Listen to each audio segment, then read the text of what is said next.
दोस्तों, क्या आप भी कोई ऐसी कंपनी में जॉब करते हो जहां पर सबसे ज़्यादा डेटा एंट्री का वर्क रहता हो? चाहे आप उस कंपनी में मैनेजर की पोस्ट पे हो, कोई सुपरवाइजर हो, क्लर्क हो, अकाउंटेंट हो या इसके अलावा कोई भी आप ऐसी पोस्ट पे हो जहां पर आपको ऑफिस के वर्क है जो मेंटेन करने पड़ते हैं, या फिर आपका कोई खुद का कोई बिजनेस है। तो आपको आज के टाइम में कंप्यूटर का बेसिक नॉलेज होना बहुत ही ज़रूरी है। और उस कंप्यूटर बेसिक नॉलेज के अंदर सबसे ज़्यादा इंपॉर्टेंट है माइक्रोसॉफ्ट एक्सेल। तो दोस्तों, अगर आपने एक्सेल सीख लिया तो ये समझो भी आपने बहुत कुछ सीख लिया। अभी तक हम जो भी हमारी कंपनी के जो बेसिक रिकॉर्ड्स हैं डेटा एंट्री से रिलेटेड, वो हम मैनुअल किसी नोटबुक पे या किसी डायरी के अंदर हम रिकॉर्ड करते थे। लेकिन आप भी चाहते हो भी उसका काम हमारा फटाफट रहे और वो काम हमारा लंबे टाइम तक मेंटेन रहे।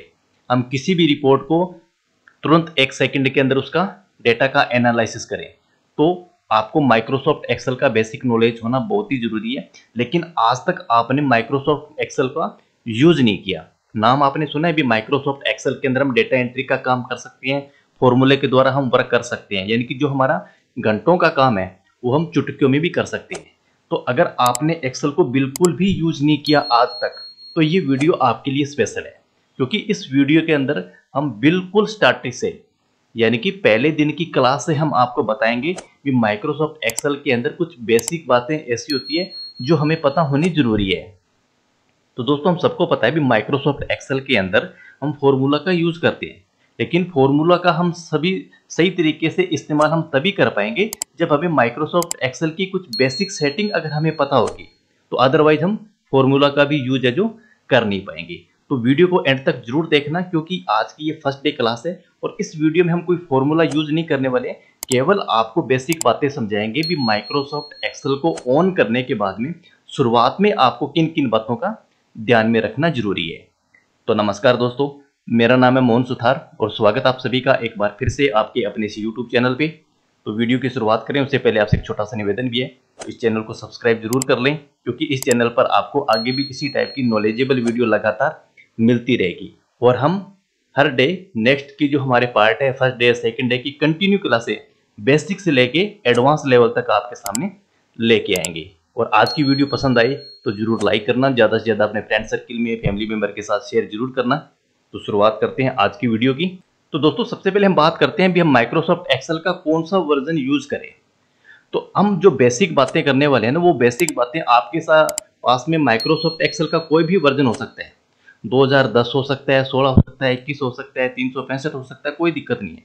क्योंकि जितने एडवांस लेवल का एक्सेल होगा, यानी कि जो लेटेस्ट हमारे पास होगा, उसके अंदर नए फॉर्मूले जो ऐड किए जाते हैं और कुछ एक्स्ट्रा फीचर उसमें ऐड कर दिए जाते हैं। लेकिन जो बेसिक बातें हैं वो सभी के अंदर कॉमन रहती है, तो उसके अंदर आपको चिंता करने की बिल्कुल भी जरूरत नहीं है। तो दोस्तों, सबसे पहले आपको अपने सिस्टम के अंदर माइक्रोसॉफ्ट एक्सेल को इंस्टॉल करवाना है, माइक्रोसॉफ्ट ऑफिस के पैकेज को, और उसके बाद हम माइक्रोसॉफ्ट एक्सेल को ओपन कर लेंगे। तो जैसे हम फर्स्ट टाइम माइक्रोसॉफ्ट एक्सेल को ओपन करेंगे ना, तो कुछ इस तरीके का डैशबोर्ड हमारे सामने आएगा, इस तरीके का इसका लेआउट आ जाएगा। अब हम स्टार्टिंग की बात करें तो हमारे सामने स्टार्टिंग के ऊपर कुछ हमें ये टैब मेन्यू दिखाई देंगे। और जैसे जैसे आपका एक्सेल का जो लेवल है वो एडवांस बढ़ता जाएगा, वैसे वैसे इस तरीके के अंदर हो सकता है आपके पास में ये जो टैब है ये और ऐड होते जाएंगी। हम इसको और ज़्यादा अपने लेवल पर भी ऐड कर सकते हैं, वो हमारी एडवांस लेवल की बातें हैं। लेकिन आज की हम बिल्कुल बेसिक बातों में डिस्कस करेंगे। तो ये हमारे फीचर्स हैं। जैसे मान लीजिए ये हमारे पास में होम टैब अभी फिलहाल ओपन है, ठीक है। अब जैसे ये मेरे पास, मैं माइक्रोसॉफ्ट 365 यूज कर रहा हूँ, तो जो भी मेरे पास जो टैब ओपन होगा उस टैब के अंडर में इस तरीके का अंडरलाइन का निशान आ जाएगा। लेकिन कुछ माइक्रोसॉफ्ट एक्सेल ऐसे होते हैं जहाँ पर वो हाईलाइट हो जाते हैं अलग अलग कलर के अंदर, तो कोई दिक्कत नहीं है। जैसे मैंने होम पे क्लिक किया तो ये सारे फीचर मेरे होम फीचर के खुल गए। इंसर्ट पे क्लिक करूंगा तो इंसर्ट के खुल जाएंगे, पेज लेआउट के, फॉर्मूला के, डेटा के। इस तरीके से हमारे ये आगे से आगे फीचर है जो इनके साथ में टैब के अंदर ऐड किए हुए हैं। तो हमें शुरुआत करनी है होम टैब के साथ, और होम टैब के अंदर सभी का जो एक्सेल है वो बिल्कुल सेम होता है। तो अब सबसे पहले दोस्तों, जब भी हम माइक्रोसॉफ्ट एक्सेल को ओपन करेंगे ना, तो कुछ इस तरीके का लेआउट हमारे सामने आएगा, जहाँ पर हमें कुछ ए बी सी डी कुछ इस तरीके की हमें अल्फ़ाबेटिक में दिखाई देंगे, और यहाँ पर कुछ हमें न्यूमेरिक नंबर दिखाई देंगे 1 2 3 4 5 6 7 इस तरीके से। तो अब हमें ध्यान में रखना है भी ये जो हमारे हैं ए बी, तो हम इस लेवल को हम बोल रहे हैं कॉलम। यानी कि अगर हम इसको देखें तो हम ये कह सकते हैं बी हमारा सी कॉलम है, ये हमारा डी कॉलम है, ये हमारा ई कॉलम है। ठीक है। अगर हम इसके बात करें न्यूमेरिक की, तो अगर मान लीजिए हम इस लाइन को कुछ इस तरीके से देख रहे हैं ऐसे, तो हम ये कह सकते हैं भी ये हमारी 2 नंबर रो है, ये हमारी 3 नंबर रो है, ये हमारी 4 नंबर रो है। तो यानी कि ये हमारे रहेंगे कॉलम और ये हमारी रहने वाली है रो। और एक कॉलम और एक रो तो हमारा इस तरीके से एक ये जो बॉक्स है जो क्रिएट हो जाता है।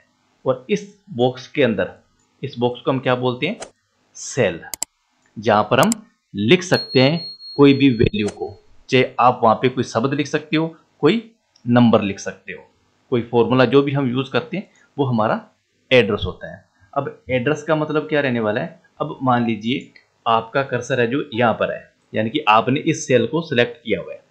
अब इसका अगर हमारे से कोई एड्रेस पूछे तो हमें पता होना चाहिए एड्रेस का क्या रहेगा। अब सबसे पहले आपको देखना है कॉलम कौन सा है, ई कॉलम है, रो संख्या कितनी है आपकी 5, तो इसका एड्रेस हमारे पास क्या बनेगा E5।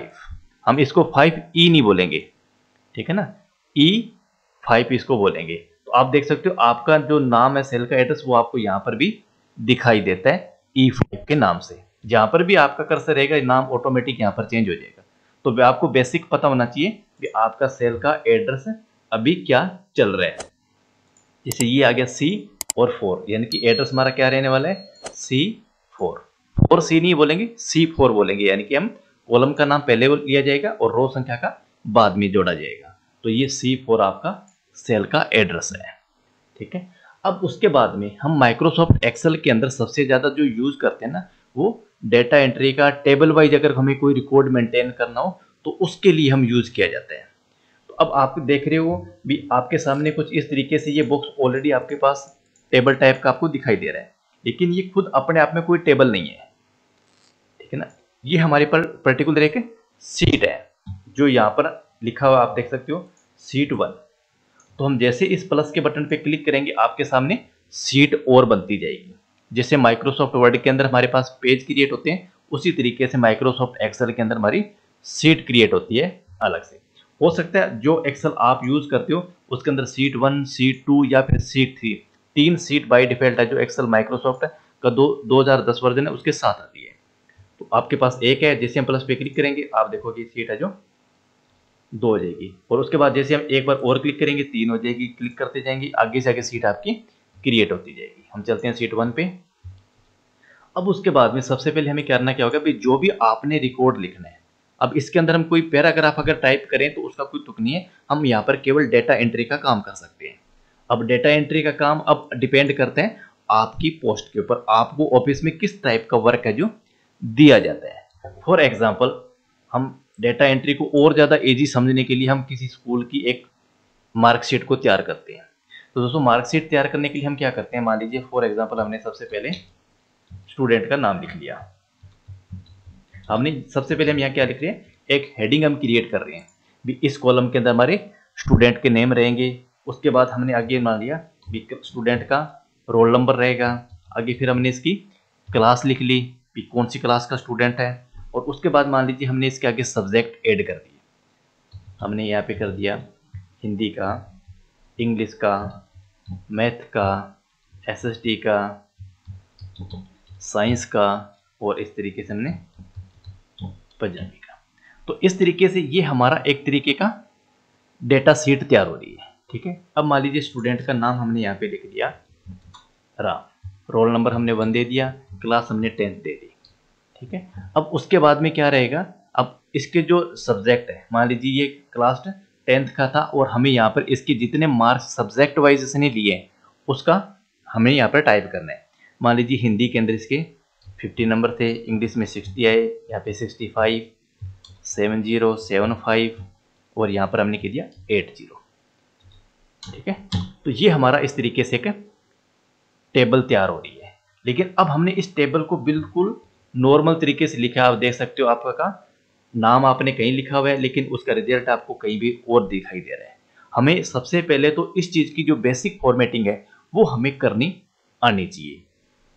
तो दोस्तों बेसिक फॉर्मेटिंग के लिए हम क्या करेंगे कि जो हमारा हेडिंग है, मान लीजिए ये हमने इस डेटा शीट की हेडिंग दे रखी है, तो इस हेडिंग शीट को हमें अलग कलर में डिफाइन कर देंगे। तो कलर दिखाने के लिए हमारे पास दो ऑप्शन आएंगे यहाँ पर, ये दो ऑप्शन आपको दिखाई देंगे। तो इसके अंदर से हम क्या करेंगे, फिल कलर, यानी कि जो हमारी शीट है, जो हमारी सेल नंबर है, सेल का जो डाटा है, वो हमारा इसका जो बैकग्राउंड है वो चेंज हो जाएगा। देख सकते हो हमारा जो बैकग्राउंड है वो अब चेंज हो रहा है, जैसे मैंने यार के येलो कर दिया। और उसके बाद में एक आगे ऑप्शन आएगा। अब इसका मतलब है कि फ़ॉन्ट कलर का, यानी कि जो हमने फ़ॉन्ट लिखा हुआ है उसका फ़ॉन्ट का कलर चेंज करने के लिए आप देख सकते हो यहाँ से हम फ़ॉन्ट का कलर भी चेंज कर सकते हैं। मानिए मैंने इसको पर्पल कर दिया, तो ये हमारा हेडिंग है जो इस तरीके से तैयार हो जाएगी। अब उसके बाद आप चाहते हो भी ये जो स्टूडेंट्स के रिकॉर्ड जो हम यहाँ पर लिखने वाले हैं, इस स्टूडेंट का रिकॉर्ड का जो बैकग्राउंड है, यानी कि उसका हमें कलर कुछ अलग देना है। तो अब आपको सबसे पहले तो एक बात का नोट करना है। अब मान लीजिए आपको नहीं पता कि आपका जो स्टूडेंट का रिकॉर्ड है वो कितने नंबर तक जाएगा। आपके पास स्टूडेंट अभी आपको आइडिया नहीं है, मतलब 10 स्टूडेंट है, 20 स्टूडेंट है, 25 30 कुछ कितने भी स्टूडेंट हो सकते हैं। तो अगर आपको नहीं पता है तो इसके लिए हम क्या करेंगे, एक रेडीमेड हमारा टेबल का फॉर्मेट ले लेंगे जो कि हमारे पास यहाँ पर इस शीट के अंदर रहता है। तो अब इसके लिए क्या करना पड़ेगा, अब मान लीजिए वापस हमें करना है तो हम कंट्रोल जेड करेंगे और हमारी जो बेसिक सेटिंग हमने जो करी थी वो बेसिक सेटिंग हमारे पास में वो वापस हो जाएगी। तो अब इसके अंदर हमें करना क्या है, सबसे पहले हम क्या करेंगे, अब मान लीजिए आपने ये रिकॉर्ड ले लिया, इस रिकॉर्ड को हमने सेलेक्ट कर लिया और इस रिकॉर्ड को यहाँ से जो हमारे पास कुछ इस तरीके के टेबल के जो डिजाइन ऑलरेडी बने हुए हैं बाय डिफॉल्ट आपके सॉफ्टवेयर में आएंगे, तो आप यहाँ से भी इनको से यहाँ से भी सेलेक्ट कर सकते हो। जैसा कि आप कई ऑप्शन आपको दिखाएंगे, ये आपके लाइट में है, ये आपके मीडियम में है और ज़्यादा डार्क देखने के लिए आपका ये डार्क का है। ठीक है, तो मान लीजिए हमने कोई एक मीडियम के अंदर से हमने इसको सेलेक्ट कर लिया। तो जैसे हमने सेलेक्ट कर लिया तो आपसे ये बात पूछेगा कि आपने जो टेबल क्रिएट करी है उसका एड्रेस क्या है, यानी कि उसका सेल का कहाँ से लेके कहाँ तक है। तो ये हमारे पास आ रहा है A4 से लेके और यहाँ तक हमारा 5 तक रहने वाला है। तो हम इसको क्या करेंगे, आपको वापस करते हैं सेटिंग, वापस जाएंगे डार्क पे और यहाँ पर हम क्लिक करेंगे और आपको सिंपल यहाँ पर ओके कर देना। ये पूछ रहे हैं भी माई टेबल हैज़ बिन हेडर्स हमारे यहाँ पर दिए हुए, ओके करेंगे। तो हेडर्स दिया, इसका मतलब क्या करेगा भी आपकी जो हेडिंग है फर्स्ट लाइन, इसको ये हेडिंग समझेगा और उसका जो कलर है वो थोड़ा सा जो आपके अदर डाटा है उसके थोड़ा सा डिफरेंस कर देगा। अगर आप चाहो तो इसके अंदर चेंज भी कर सकते हैं। जैसे मान लीजिए आपको ये नहीं पता, मतलब ये आपको अच्छा नहीं लग रहा, तो आप यहाँ से चेंज भी कर सकते हो। दूसरा भी यहाँ से हम मॉडिफाई इसको कर सकते हैं, इसके डेटा को भी हम यहाँ से चेंजिंग कर सकते हैं। जैसे मान लीजिए इसको हमने कुछ इस तरीके से अलग कर दिया, आप इस तरीके से भी कर सकते हो। तो अब इसमें क्या होगा भी, जैसे मान लीजिए हमारे पास कोई कस्टमर आएगा, तो जैसे हमने किया तो आपको अब बारी बारी इसके अंदर कलर देने की जरूरत नहीं है। ठीक है, और वो कलर अब हमारा ऑटोमेटिक आ जाएगा। जैसे रोल नंबर 2 और उसके बाद में क्लास 10th, उसके बाद में हमारे जो मार्क्स हैं वो आ जाएंगे। इस तरीके से आप मार्क यहाँ पर लिख सकते हो। मान लीजिए अब उसके बाद में अब करना क्या पड़ेगा, अब जैसे हम वापस हमें नाम लिखने के लिए वापस जो हमारे एरो कीज है उससे हमें आगे पीछे करना पड़ता है। ठीक है, अब आपको आगे आप चाहते हो भी आपका यहाँ पर जैसे हम यहाँ पे एंटर मारे हैं तो आपका डाटा आपके पास यहाँ पे ऑटोमेटिक आ जाना चाहिए। तो इसके लिए आपको पास क्या करना पड़ेगा, हमें हमारे पास जो कैप्स लॉक के ऊपर जो हमारा टैब का बटन है उससे हम आगे प्रेस करेंगे कुछ इस तरीके से। ठीक है ना, अब जैसे हम क्या करेंगे, जैसे मान लीजिए हमने यहाँ पर कोई एक रिकॉर्ड लिखा, एक तीसरा नाम और देते हैं हम, ABC कर दिया, रोल नंबर 3। जैसे हम क्लिक करें आगे का जो कलर है वो ऑटोमेटिक हो रहा है, क्लास 10। उसके बाद में वापस रिकॉर्ड हम चेंज कर लेते हैं। ठीक है ना, अब आपको हमें करना क्या था, सबसे पहले हम वापस चलते हैं। जैसे मान लीजिए मैंने इस रिकॉर्ड को यहाँ से हटा दिया, आपका कर्सर यहाँ पर है, नाम आपने लिखा ABC। तो अब हमें एंटर प्रेस नहीं करना या फिर कोई एरो बटन से आगे नहीं लेके जाना, हम क्या करेंगे टैब का बटन का यूज करेंगे, रोल नंबर 3 क्लास 10th। उसके बाद फिर हम टैब बटन यूज करते जाएंगे तो ये हमारा नेक्स्ट सेल के ऊपर है जो कर्सर आता रहेगा। 8075 आप हम नंबर यहाँ पर दे सकते हैं। ठीक है, और अब हम यहाँ पर लास्ट के अंदर आ गए और अब जैसे ही हम यहाँ से एंटर बटन प्रेस करेंगे तो आपका कर्सर देखो उस नाम के नीचे ऑटोमेटिक चला जाएगा। तो हमें टैब बटन के साथ है जो आगे से आगे जो नेक्स्ट सेल के अंदर जाना चाहिए। तो अब आप चाहते हो भी इसके अंदर आपका बॉर्डर भी लगे, तो बॉर्डर लगाने के लिए हम क्या करेंगे, जैसे मान लीजिए आपने इसको सेलेक्ट कर लिया, तो वैसे तो हमारे पास कई ऑप्शन थे, इसके अंदर हम बॉर्डर वाला भी चूज कर सकते हैं, बिना बॉर्डर के भी हमारे पास में है। ठीक है, तो वो आपके जो भी आपने चूज किया वो उसके ऊपर डिपेंड करेगा। जैसे मान लीजिए आपने कोई यहाँ से डायरेक्ट सेलेक्ट किया हुआ है, तो अब कुछ के अंदर आपके पास में बॉर्डर भी दिखाई देगा। जैसे हमने इसको सिलेक्ट कर लिया तो आपको यहाँ पर बॉर्डर भी आएगा।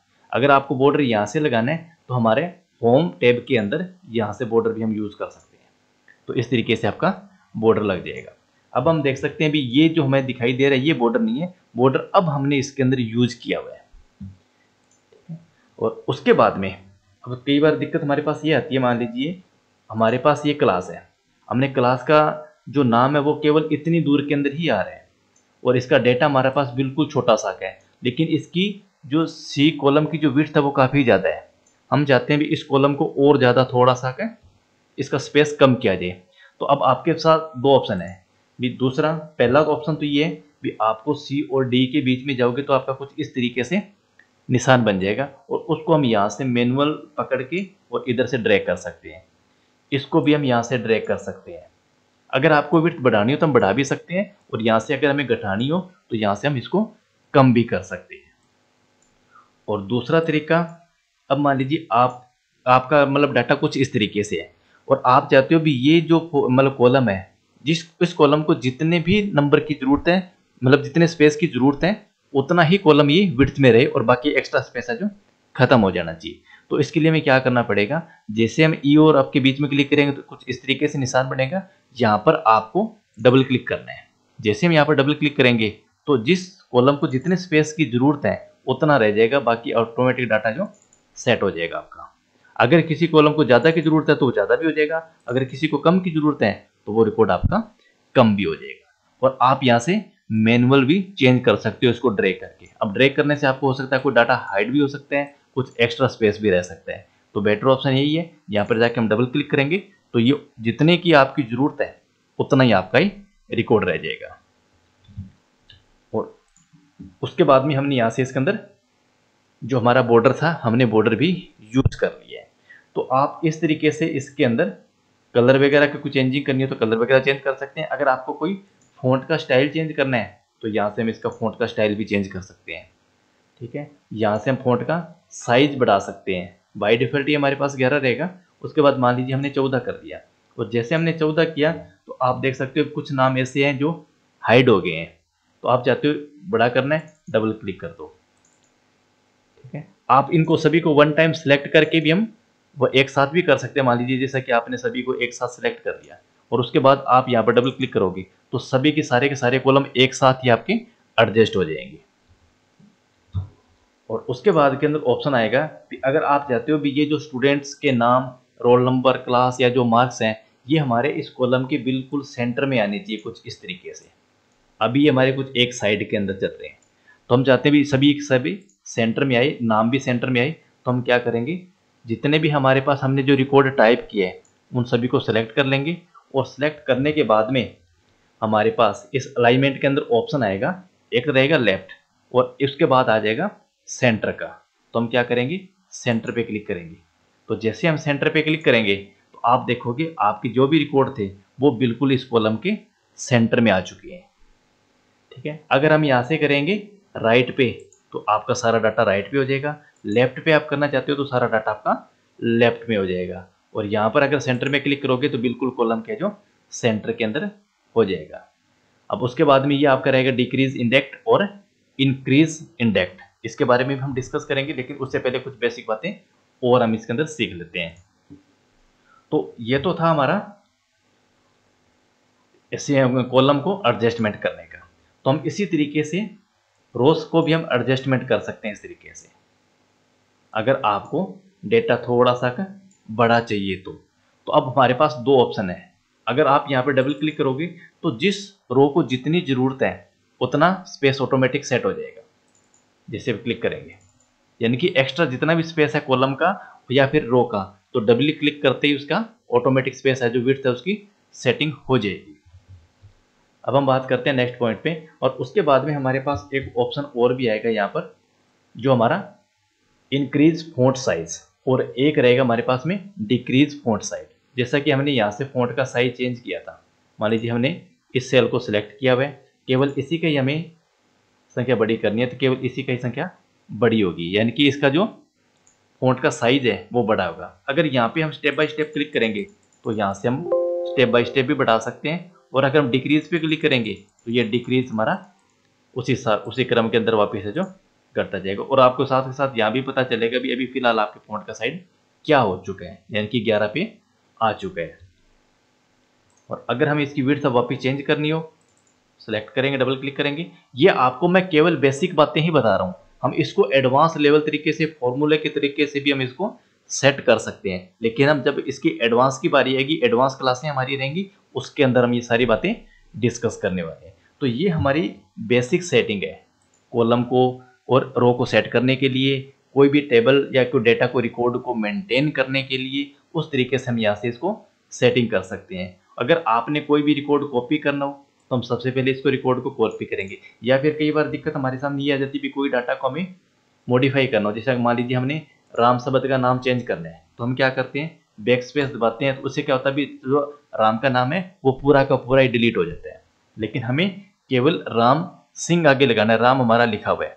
तो इसके लिए आपके पास दो ऑप्शन है, तो एक तो आप उस क्लिक पे जाके बैक स्पेस दबा के और राम सिंह पूरा लिखने की जरूरत नहीं है। आपको करना क्या होगा, इस कॉलम पे जाके डबल क्लिक कर दो। तो जैसे हम डबल क्लिक करेंगे तो हमारा कर्सर वहां पर एक्टिवेट हो जाएगा। अब इसके साथ हम सिंह लगा सकते हैं, तो हमारा राम शब्द एजीटीज ही रह जाएगा। दूसरा तरीका शॉर्टकट हम बता दें, तो अब यहाँ पर हम जाके F2 बटन भी प्रेस कर सकते हैं। जैसे हम F2 बटन प्रेस करेंगे तो भी हमारा कर्सर वहां पर हाईलाइट हो जाएगा और वहां पे हम कुछ ना कुछ जो लिख सकते हैं। तीसरा तरीका आपका ये, जैसे मान लीजिए हमने इस सोनू नाम का कोई मॉडिफाई करना है, इसको चेंजिंग करनी है, तो आप इसका जो हमारा फॉर्मूला बार है, इस फॉर्मूला बार के आगे क्लिक करके यहाँ से भी हम कुछ ना कुछ है जो टाइप करेंगे, तो वो हमारा उस सेल के अंदर भी नाम है जो टाइप हो जाएगा। आपको बैक स्पेस करके सारा का सारा रिकॉर्ड डिलीट करके वापस नाम लिखने की जरूरत नहीं है। तो हम इसको F2 से या फिर डबल क्लिक करके इसके अंदर नाम के अंदर हम मॉडिफाई जो कर सकते हैं।